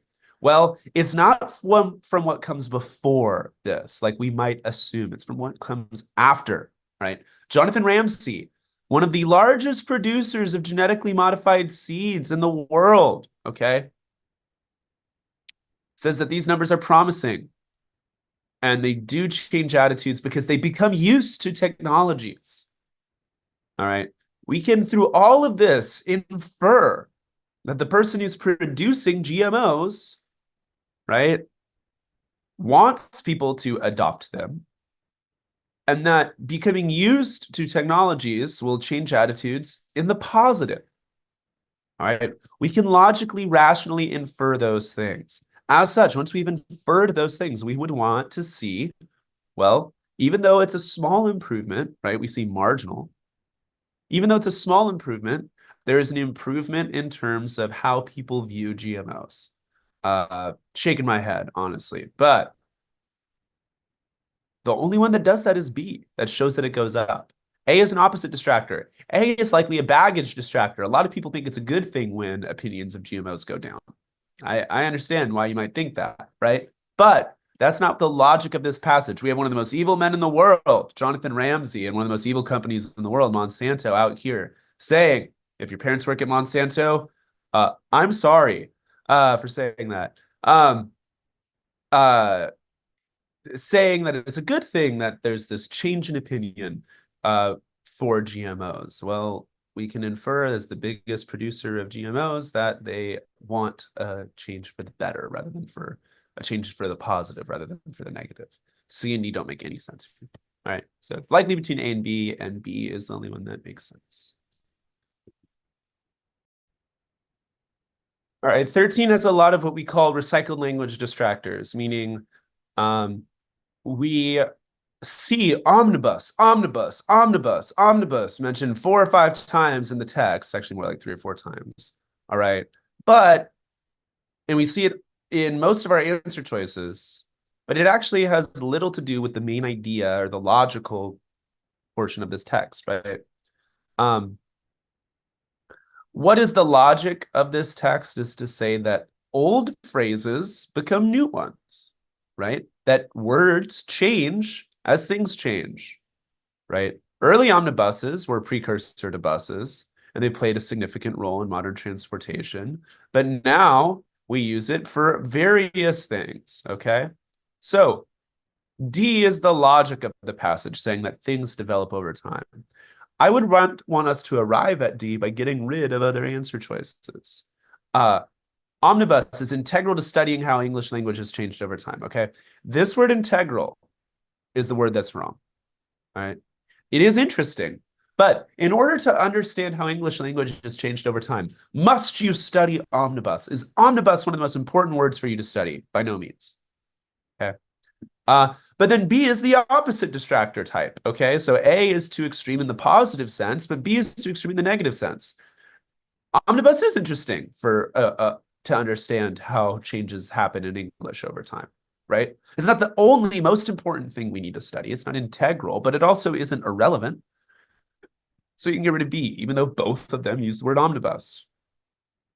And then finally, C, this is maybe a baggage distractor, right? We know English is a production of German and French and Latin and Greek and Spanish and other, influential things, especially with the kind of multicultural British Isles. But it's not true to what this passage is talking about. This passage only can refer to D. Okay. So if you're missing this, make sure you're not just attracted to the fact that the word omnibus is an A or B, and make sure we're watching out for what we call two extreme distractors. Recycled language and two extreme distractors are a burden on this question 13. If you missed it, you likely fell for those. Moving on to the grammar writing portion of the SAT, Module 2, Test 303, we've got question 14. So this is our first kind of grammar style question. So make sure you're reading the whole text, reading the whole passage before you answer these. I'm assuming you've read it at this point if you missed it. Juxtaposing photographs with short anecdotal essays, the book serves as a blah, blah, blah. Okay, so what we see here are coordinate adjectives. So these two adjectives work together, short and anecdotal, to modify essays, which is the noun. All right, we want to make sure that if they're working together, they both modify essays on their own. We need to put a comma between them. The essays are both short and anecdotal, so we need to have a comma between them. So C doesn't work because C suggests that the anecdote itself is short, right? Not quite right. Beyond that, though, we want to make sure we're not putting a comma between our adjective and our noun, which is why B is wrong. We would never say juxtaposing photographs with short essays, right? Putting a comma between one adjective and a noun. So make sure you're avoiding that error in which you put, just because there's coordinate adjectives, you also put a comma between the final adjective and the noun. So that should be enough, right? Well, we have still one answer choice to get rid of here. Remember, the SAT is oftentimes asking more than one question at once. So we're getting our coordinate adjectives question, right, with A and D, but we're also getting a question that's asking us about whether we're starting with a dependent clause or not, right? So D, we got this part right, but the rest over here creates a run-on. So A, we have coordinate adjectives used correctly, and we're not creating a run-on. That's why it is A. The 15 is a very classic question that we see on the SAT where we need to conjugate a verb, but what subject is determining how we conjugate our verb is separated by a bunch of junk in the middle. All right. So you may have thought our subject was television, radio, outdoor and print advertising, and the internet, right? You thought that all of these were the things that are effective, and therefore you chose are. right? Or maybe were, thinking it was in the past tense. But neither of these are what are the actual subject. The actual subject verb needing to be in agreement is this: social marketing. Social marketing. So we would really say this. Recent studies indicate that social marketing is effective in changing health behaviors on a public level. All right. Social marketing is singular, even though there's all these plural things or all these other things that are listed in between. That doesn't mean that our verb should be conjugated to the plural, because our subject remains singular with social marketing. Make sure you're not letting all the intermediary information draw you off track or suggest you have a different subject from what you actually have. Social marketing is effective. That's how we want to think of it. So the question 16 here, we have another classic SAT style question where we're introducing a list, or a list is being introduced. And many of us might think to ourselves, I introduce lists with commas. Not true. I introduce lists with colons or a dash. Sometimes true, but it depends on the context. A lot of us think, I always am going to introduce a list by using a colon. That's not the case. When do we actually use a colon to introduce a list? Well, when what comes before that colon, what comes before that list is an independent clause, right? In his two books, Outliers and the Tipping Point, journalist Malcolm Gladwell explores themes of that preposition means that we don't have an independent clause, okay? Therefore, we cannot use this or this, right? We just don't need to use a comma to introduce a list really ever, right? So that's why C would be correct. Let's imagine what sort of situation would allow D. In his two books, Outliers and the Tipping Point, journalist Malcolm Gladwell explores various themes: unconventional thinking, success, and human behavior, right? Before that colon, Gladwell explores many themes. That is an independent clause, therefore allowing us to use a colon or a dash to introduce the items in the list. But we're not always allowed to use a colon to introduce the items in the list. We must have an independent clause preceding that colon in order to use it. 17 on module 2 here of test 303, I just want to remind us of the importance of meaning. All right. Clarify meaning and you're going to understand what you should do. All right. First things first. A colon or a semicolon. With the semicolon, everything to the left and right of the semicolon must be an independent clause, all right? Is leading to the discharge of inadequately treated wastewater into marine environments an independent clause? No. Simply put, no. Therefore, we cannot use D.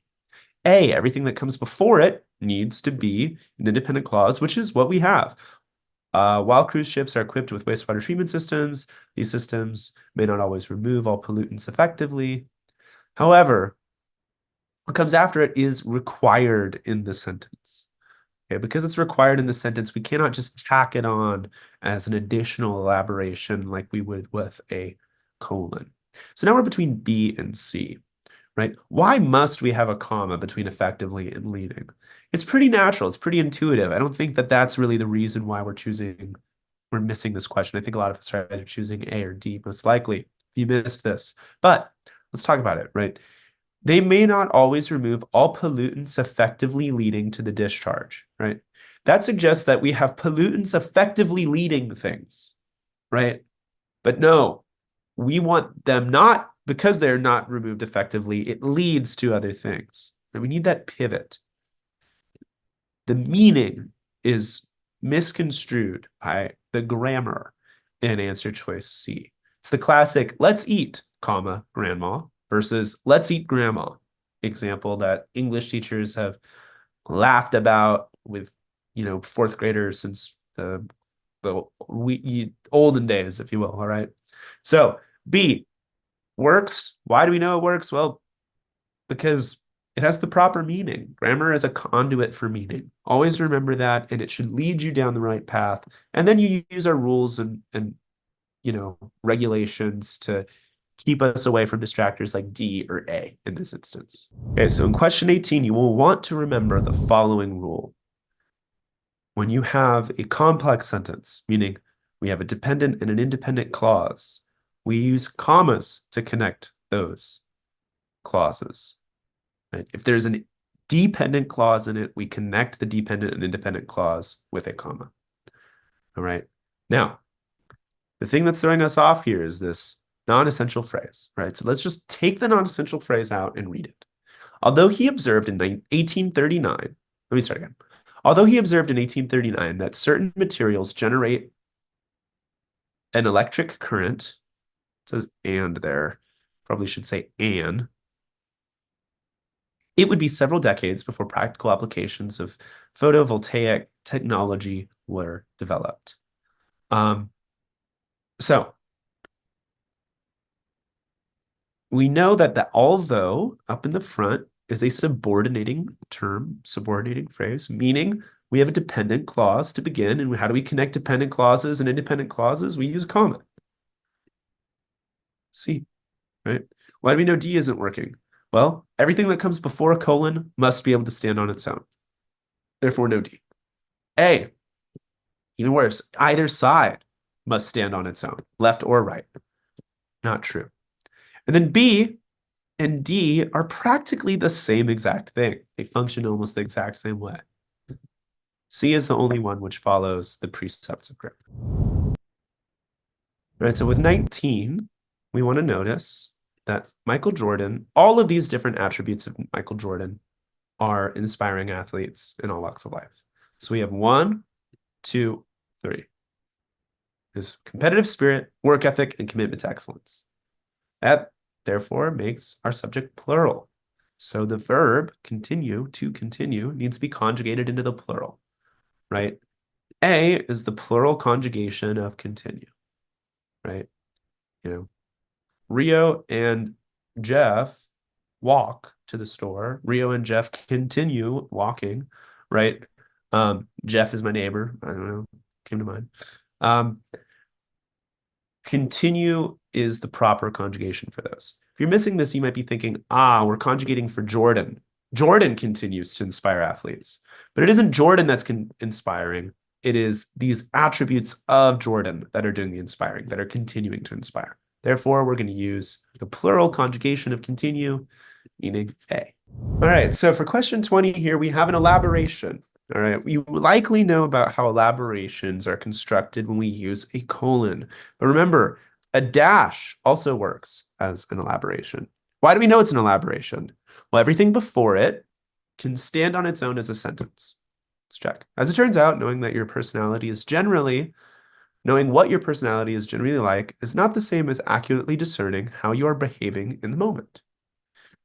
Then we have something that is tacked on, which isn't essential to the structure or the function of the sentence, but is nice information. An important distinction when it comes to treating other people considerately. Remember, what we tack on at the end of the sentence in elaboration does not need to be an independent clause, meaning it doesn't need to be able to stand on its own. All right. That is why C is wrong. By using a semicolon, we are suggesting that both everything to the left and to the right of the semicolon is an independent clause. It can stand on its own. All right. It doesn't work. All right. A, that suggests that this is essential, which it isn't. All right. It's an elaboration. It's a non-essential thing tacked on, similar to a non-essential phrase, but tacked onto the end of a sentence rather than embedded within it. Finally, looking at B, B is certainly a run-on. Okay, we're just rambling at this point by adding a, which is an important distinction, right? We also are missing an article for both A and B. We don't have an anywhere in that. So they're wrong for that reason as well. Remember that there's many ways that things can be wrong. We're looking for anything wrong with an answer choice. Once we find anything wrong with it, we throw it out. So by all of those metrics, we can see that D, using a dash to create an elaboration, is the perfect solution to question 20.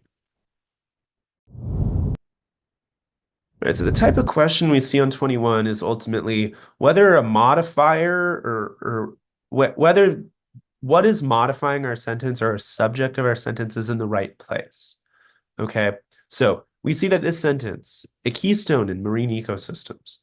We want to make sure that whales, which are the subject of this sentence, are clarified to be the keystone in marine ecosystems. Our brains crave meaning. They crave to make sense of things. We're going to make sense of all of these answer choices ultimately. They're all going to make sense to us. But logically, according to the rigors of English, only one of these actually means that the whale is the keystone in marine ecosystems. For example, in answer choice A, right after the comma, maintaining the balance of the ocean is the keystone in marine ecosystems, even though that is the consequence of a keystone, right? It doesn't make logical sense if we're taking it too literally, which is kind of the goal with these misplaced or unclear modifier questions. With C, what is the keystone in marine ecosystems according to the logic of this sentence? The balance. The keystone is the balance. No, not correct when we know that the subject should be whales. Finally, D, what is the keystone in D? The diversity of marine life. None of these are the subject of the sentence. The subject must be in the proper place when it's being modified as such. Therefore, B is the only one which puts whales after a keystone, right? Now, even if we understand how A, C, and D should work, right? We understand what they want us to hear. They understand what they're trying to say. Only B says the thing actually. Therefore, we have to go with B. The keystone marine ecosystems, whales play a crucial role in blah, blah, blah. Really just work through those methodically. Make sure your approach is sound. Don't rush on a question like this. Okay, so now we have a transitions question on 22. All right, so we're just going to make sure that we're using the proper transition to mean what we need to convey the meaning between two separate units of language. What does that all mean? All right, the sentence on the left and the sentence on the right of the transition have some sort of relationship. We need that relationship to be conveyed by the meaning of the transition word. So what's the relationship between these two? That chaos theory, which is, seems chaotic, explains irregular patterns. Then we see the next sentence says that, yet, I'm giving away the answer, but we know the answer. Despite a term like chaos theory, we actually have rules here, right? You would think chaos and rules don't go together, but they do, all right? So we need to pivot.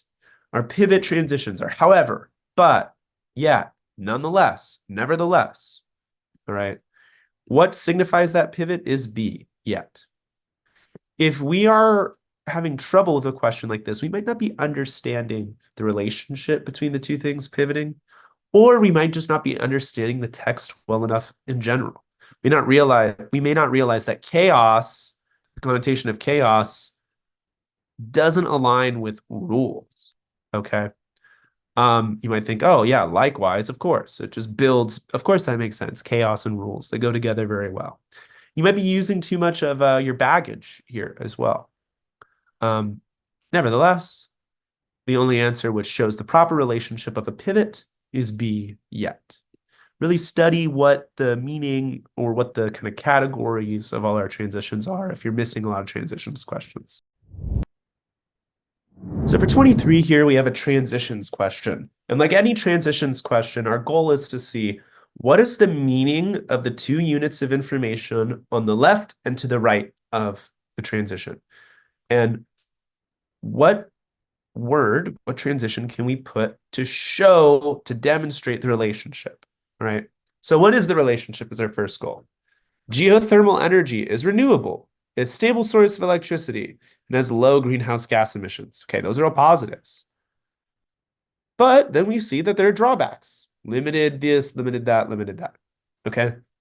So we are seeing what we would call a pivot. Very similar, if you didn't watch question 22, to what we discussed in question 22.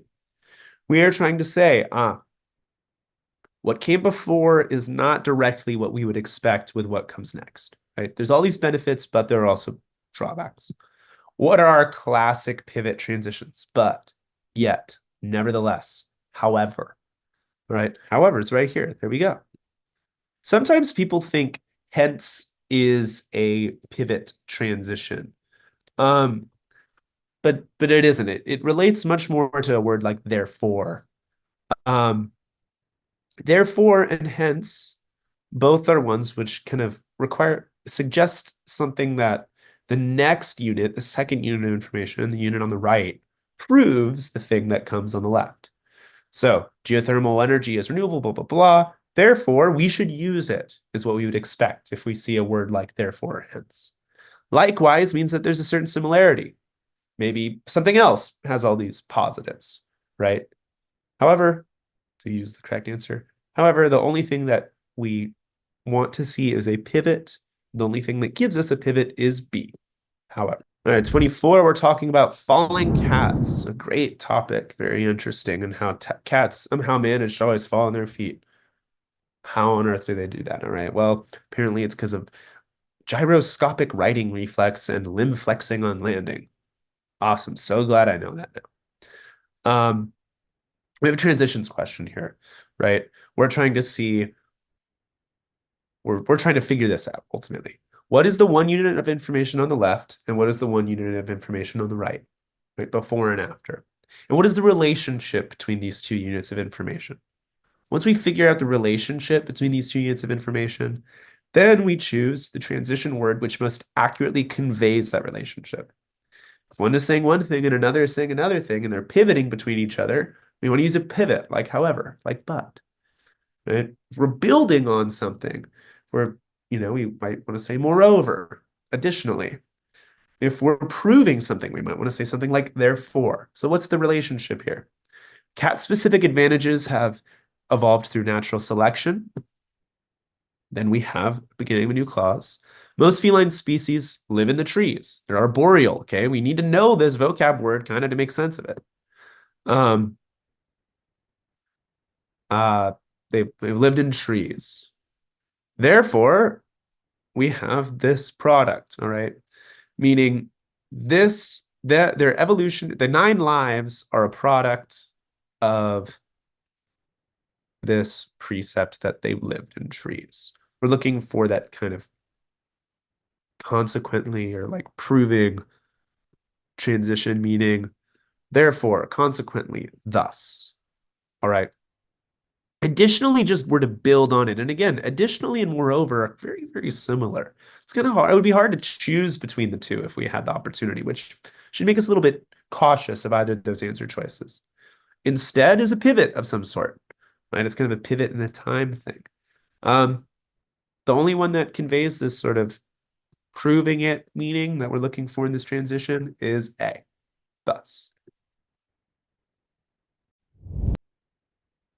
So for 25 here in Module 2 of Test 303, we have a rhetorical synthesis question, the first on the second module. If you haven't ever watched a video on these rhetorical synthesis questions, I'll remind you of the strategy.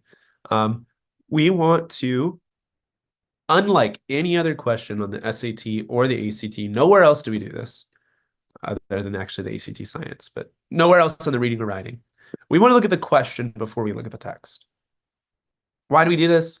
These rhetorical synthesis questions are notorious for having a lot of superfluous or extra unnecessary information. We're not being asked to do what we might expect, which is summarize a thing. We're actually being asked to extract only the most useful, evident, important evidence or information. So what are we looking for here? The health concerns. We want to explain the health concerns associated with Graves' disease. We hear why it comes about. It's thyroid disease, right? We see what its kind of like method is, which is attacking the immune system, right? We hear about treatments, multiple, okay? But the only thing that talks about the symptoms, right? What the health concerns are, is this third bullet point. Symptoms include blah, blah, blah. All right. So our answer choice really should only pull from that third bullet point. A, is this in the notes, right? Yes, absolutely. All of these are in the notes, but do they relate to the health concerns? Not directly. B, however, does, right? It says patients with Graves, they have the following health concerns: struggle maintaining a healthy weight, they tremble, they have weakened muscles. These are all directly linked to right there. So B is perfect. It has all the information we need, not all the information that's present, only what we need. C, on the other hand, talks about, how treatment can work. And D gives a great introduction to what hyperthyroidism is, even though that might not be related to, it's not clear that that's Graves' disease. Oh, no, it is right there. Yeah. We have a recycled language distractor, but it doesn't talk about what the health concerns are. It just talks about how it works. So with these, if you're missing these, make sure you're reading the question. That's where all of what you need is provided. Suddenly turned my camera off for a second there. Sorry about that. Looking at question 26 here, we have another rhetorical synthesis question. So these rhetorical synthesis questions, unlike any other reading and writing question on the ACT or the SAT, I give the following advice. Read the question before you read the text. Why? Because the text contains lots of what we would call superfluous or extra, unnecessary, additional information that's ultimately unhelpful to answering the question. You might think it's all necessary. You might be asked, thinking, I need to know how to summarize all these notes. But actually, you're just being asked, what of this is essential to what we're asking and what can we ignore? Right? So, what does the question say is essential? The importance of this book. All right. The importance of it. So, what kind of impact did it make is what we're being asked. All right. So, where do we see that in the notes? Right here. American policymakers and military leaders rely on this book in order to guide our policy. Okay? For better or for worse. So, A, is this in the notes? Certainly, right? He argues it right here. But does this answer the question of why it remains important? No. It talks about the importance of controlling the seas, not the importance of his book. B talks about, again, this right here, right? But is that describing why it's important today? No. C, though, says that it shapes policy. That's the importance. That's the exact note that we're looking for, right? D, on the other hand, even though we see the word importance, doesn't clarify what the importance of the book is. It clarifies the importance of the Navy, but does it clarify the importance of the book? No. So D is probably our most compelling distractor, but just make sure if you're missing questions like this, watch videos on how to do this question type. Might lead you to having a better approach to where you can avoid the distractors that are so problematic on this question type. All right, so we have our final question on 303. The final question from the rhetorical synthesis as well, module 2 here, question 27. You've likely watched other of my rhetorical synthesis explanations if you're watching this, but I'll clarify the strategy again. Unlike any other reading and writing question on the SAT or the ACT, our first goal is to read the question here. I don't want you doing this on any other question type. Make sure you read the text first everywhere else. But for this particular question type, reading the question first will guide us to what we actually need. There's a bunch of extraneous information in these notes, things that aren't actually really relevant to the question whatsoever. We're not trying to understand this in a totalizing way. We're really just trying to find what's necessary for just this question. So, what is necessary for just this question? We want to know about this work, Thinking the 20th Century, right? To an audience already familiar with Jute's work. That means we don't have to introduce who Jute is. We assume our audience knows plenty about this historical figure, right? So, which of our notes up here describes 20th century or thinking the 20th century? Well, right here, we see that it was introduced. And then this talks about what the book actually is. All right. So,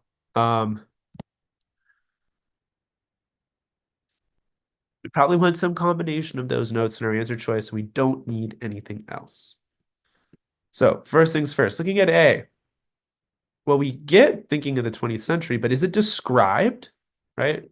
No, it's not properly introduced. It's just mentioned. So we can get rid of A. This tells us a lot about Tony Judt, but it doesn't tell us anything about the book. So we can get rid of B. C, again, we learn a lot about Tony Judt, but we don't learn anything about the book. So we can get rid of C.